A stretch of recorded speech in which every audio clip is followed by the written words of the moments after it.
মহালয়ার দিন ভোরবেলা টিভিতে মহালয়া দেখে দিনটা শুরু করেছি। ছোটদের মহালয়া দেখেছি, আগমনী অনুষ্ঠানও দেখেছি, তারপরে দুপুরে নেমন্তন্ন ছিল দীপ্রদের বাড়ি কালী পুজোয়।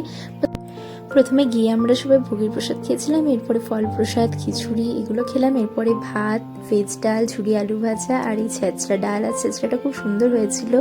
এরপরে খেলাম পনির আলুর তরকারি, চাটনি, পাঁপড় আর মিষ্টি। আর এরপরে আমার পনির খুব ভালো লাগে বলে আবারও পনির নিয়েছিলাম, আর ছিল আইসক্রিম।